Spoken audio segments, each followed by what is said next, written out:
Oh, hey YouTube, this is Ben Yessel. So this is a little bit more. I think I'm done with the, at least for now, like what is wrong with the world series. If you guys want to see more videos in this regard, you can let me know. But I might call that good for now. So this is gonna be more of a kind of a vlog type video, just talking about a few other thoughts I've had in general recently, and I do appreciate some of the new subscribers I've had.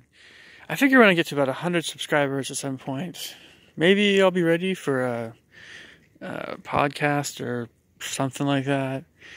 I probably need to have more subscribers than that, though.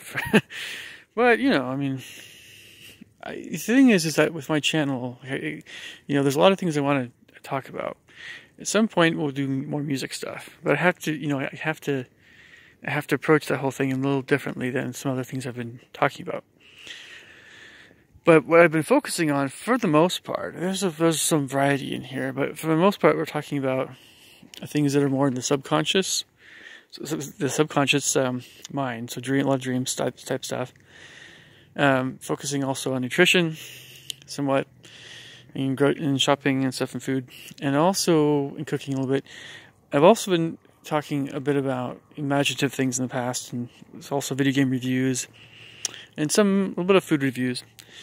And then there's some other things that are in there as well I've done. And right now, the way my life is, I don't really feel like it's really important to make what you call high quality videos.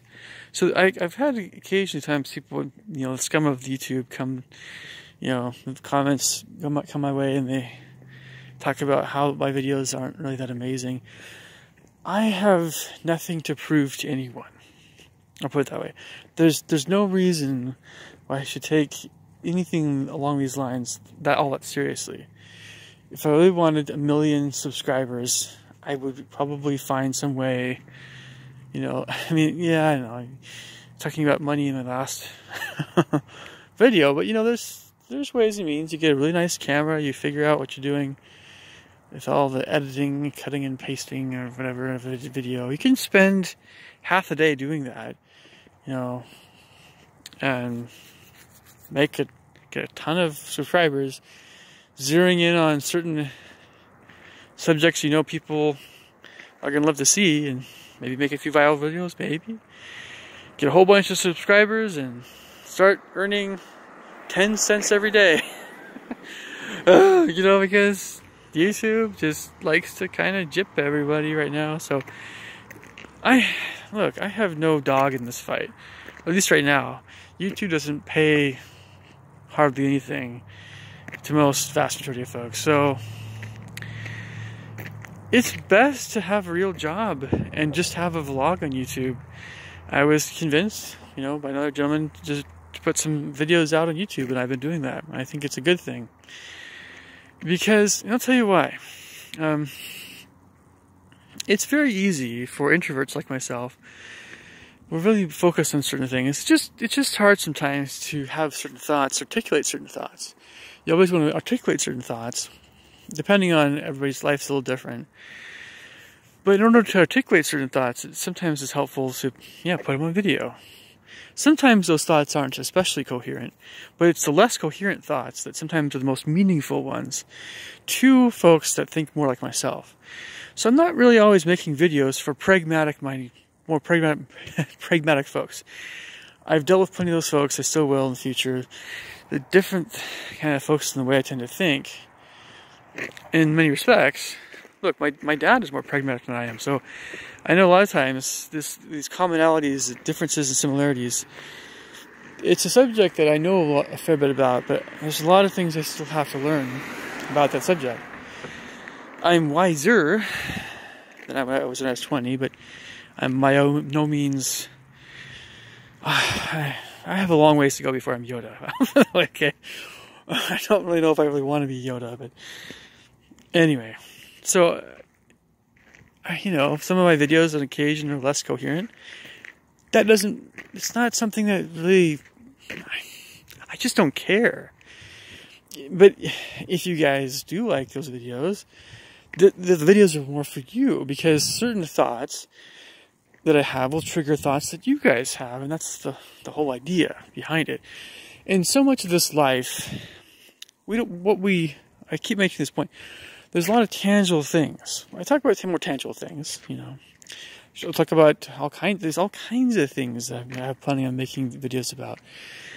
But when you talk about things that are easier to understand, like, you know, actually, law is not easy to understand.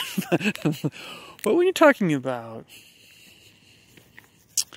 you make a complete stop at the stop sign before you, that's a pretty easy thing to understand. Of course, sometimes we're in a hurry. We don't want to make a complete stop. But if a cop pulls us over for some stupid reason like that, and it usually happens in a little college town because the cops are bored. All right, I understand all that, but this is more of a practical sort of thing. This is tangible. This is something that doesn't take very much effort to try to understand. If you're talking about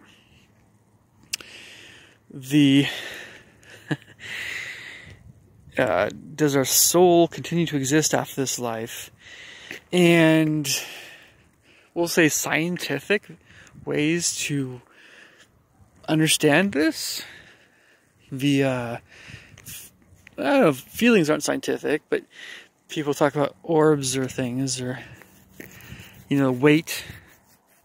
There's a little bit of weight that leaves the body when they die. What happens? What is that thing that leaves the body, right? Okay. That kind of subject, that's what I'm talking about. This is a little bit, it's less tangible, but it's more meaningful, right? It's more meaningful, but it's harder to understand. It's harder to come to consensus. But it's something that, of course, we want to know if we live after we're dead. Of course we do. We don't want to cease to exist.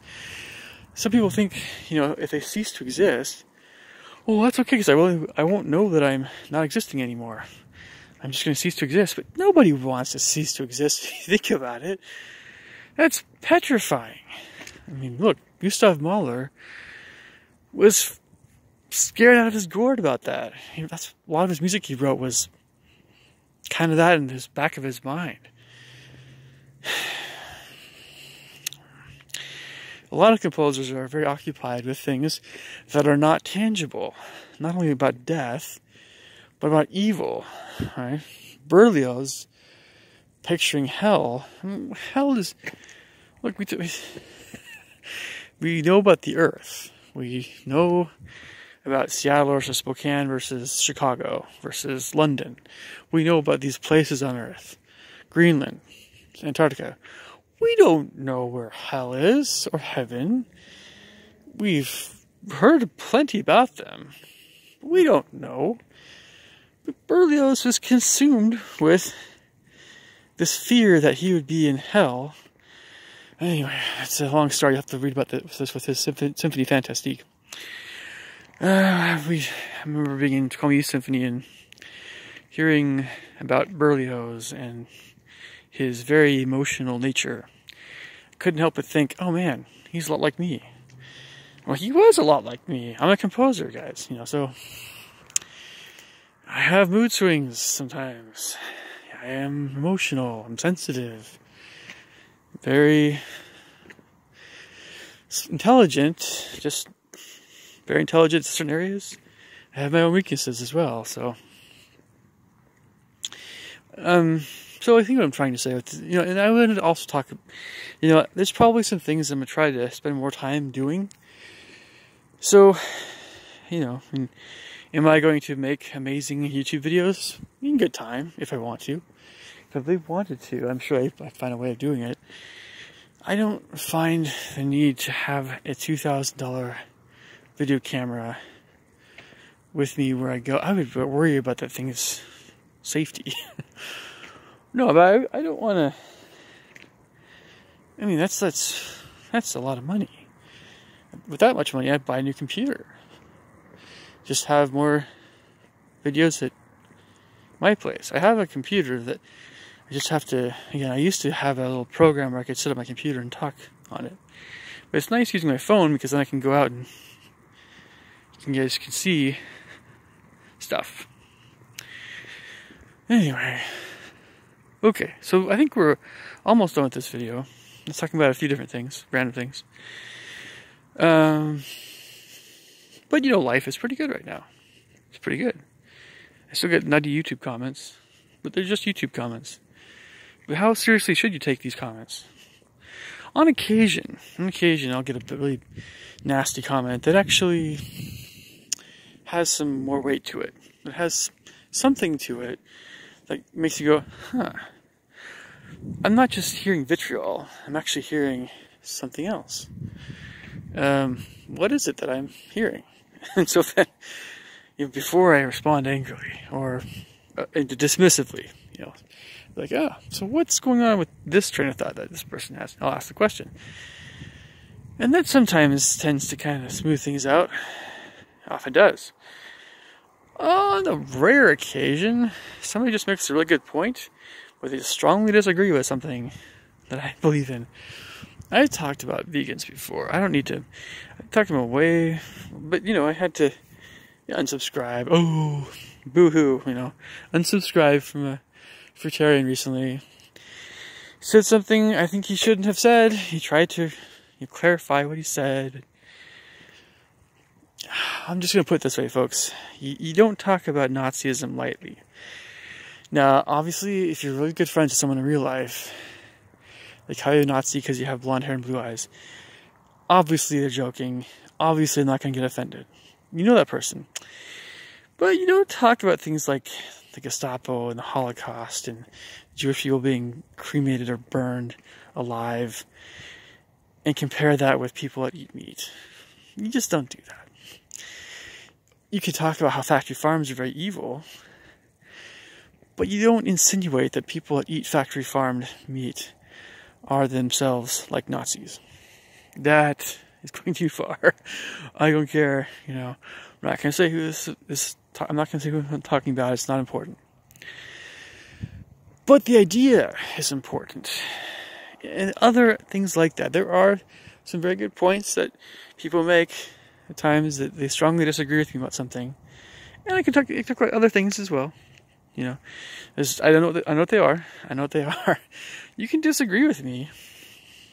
Obviously, we all have our own freedom to believe what we want to believe. And you can be very upset by something I say sometimes. Obviously, I could too. Depending on what it is. Depending on what certain things might hit a sensitive nerve sometimes. The thing is that you can always tell when someone has something of more of substance to say, or something that might be worthwhile listening to, just depending on what they're saying. I have been through, by the way, in my mind, I might go through this again, the vegan arguments, for instance. To me, just like with the arguments that might be in favor of certain brands of Protestantism or whatever else, I've tried to have people persuade me to do this or that. I have made up my mind about some things, other things I haven't. And in regards to veganism, as Dr. Eric Berg has explained, the reason why I like to have the steak once a week or so, twice a week, in that ballpark, with the well-marbled, fat. The grass-fed thing definitely is tastier at this point, for sure. The reason why my body goes for that, along with the turkey, the organic turkey and the pasture-raised eggs and all that stuff, I've realized it actually has to do with something. One of the things actually has to do with aside from amino acids and cholesterol that we need in our brains and stuff. It has to do with K2. There's two different forms of vitamin K. Type of vitamin K you have in kale. Type of vitamin K you find in grass-fed beef. I think I knew about this, but I didn't know this to the extent that maybe I learned recently. And so I'm like, oh my gosh, we need vitamin K2 for all this stuff. Holy cow. So if you don't eat meat like Mr. Rogers, but you go with dairy, because you get the cheese and the butter, you're getting K2. Now, you know, if you don't have meat or you don't have any animal foods whatsoever, but you have supplements or something else, apple cider vinegar or something, where you can find K2, great. Just hope that it's enough for you, just like the B12 thing. It's so hard to be a vegan because you have your life to live. You don't want to, you need energy, you need calories. It's a real hassle to live in this day and age and be a vegan unless that's your life. Some people feel like they need to only associate with people that eat like they do. It's ridiculous. I'll say, just, you know, I mean, I'll just put this out there. Most people I've known, there's probably a third of them, maybe a fourth, that are healthier and more physically in shape.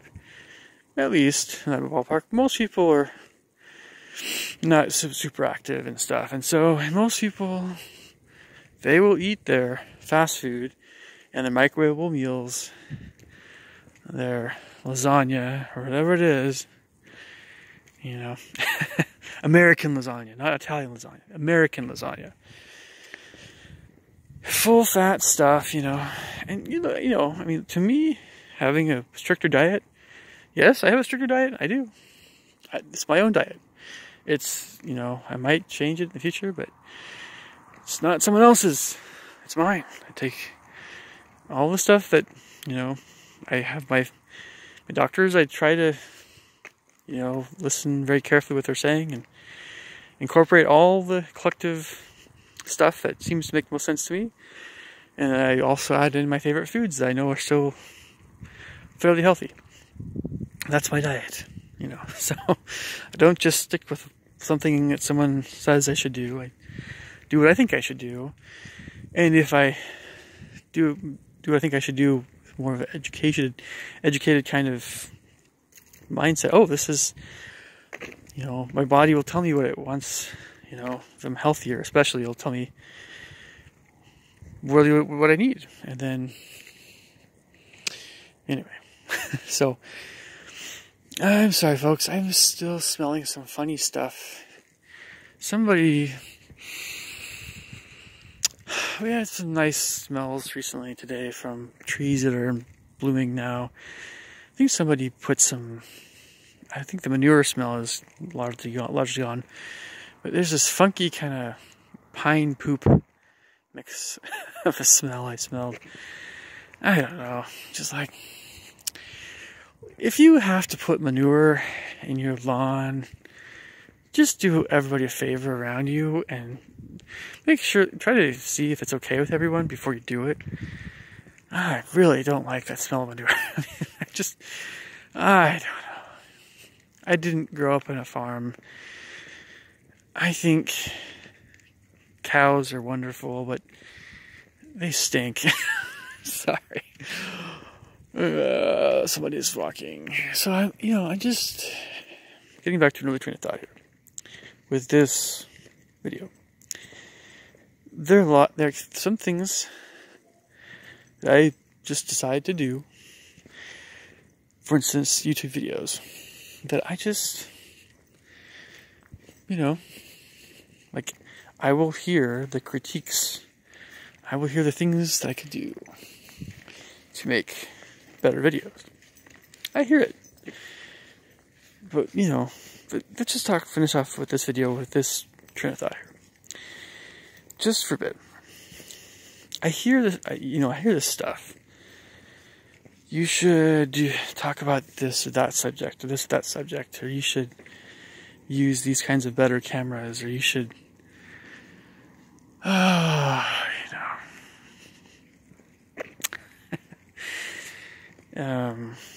what's trending, what's viral.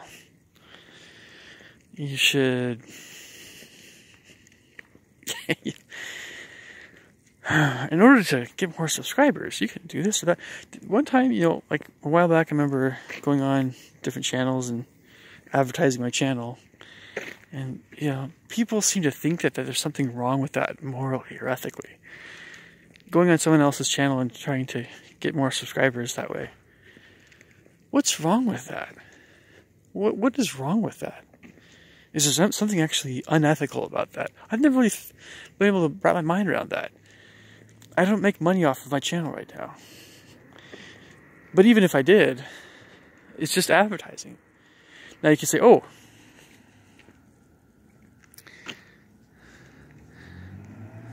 you could say, oh,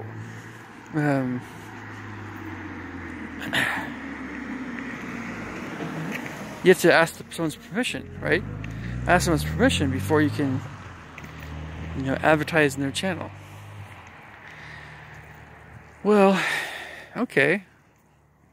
Really? I think I did that too. I didn't hear back from anyone. I think it's how can someone who has a really big channel even respond to an iota of all the things that are sent their way? I realize that. So I just think this is kind of one of these weird areas of YouTube that I just haven't really figured out yet. I don't know if I'll figure it out for a long time. But I haven't done that for a long time. I haven't felt the need to do that. I feel like the subscribers will just come my way, bit by bit, and when they come, they come. And I don't want the riffraff on my channel. I want to weed them out. So, if you're in that category, sooner or later you might find that you don't want to be on this channel anymore if you're riffraff. And so, by riffraff I mean less desirable folks in society, troublemakers. You're probably not that type if you're watching this video at this point, so you're probably okay. But I don't want scumbags on my channel. I don't want 2 million subscribers and 1 million of them are annoying as heck. That's PewDiePie. I don't do what he does. I don't entertain. I just do what I do. And I'm in full control of what I put on my channel. And that's it. And when it comes to all these things suggestions for how to grow your channel and all that stuff, to me it just seems like it's something where it just, like, what? I mean, I might take something seriously, but other things, no. That's not me.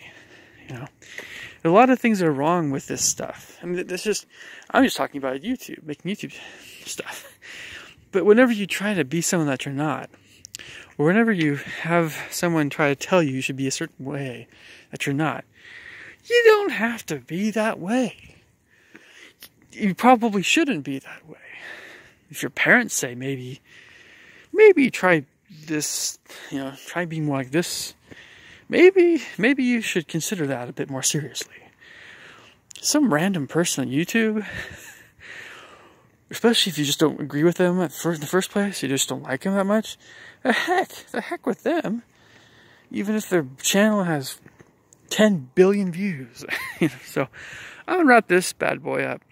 You leave me thoughts and comments below. This is just kind of a vlog. Talked about a few things here. Imagine I talked about them probably a little bit before, but hopefully this makes a little bit more sense in some respects. Alright, talk to you guys soon. Bye.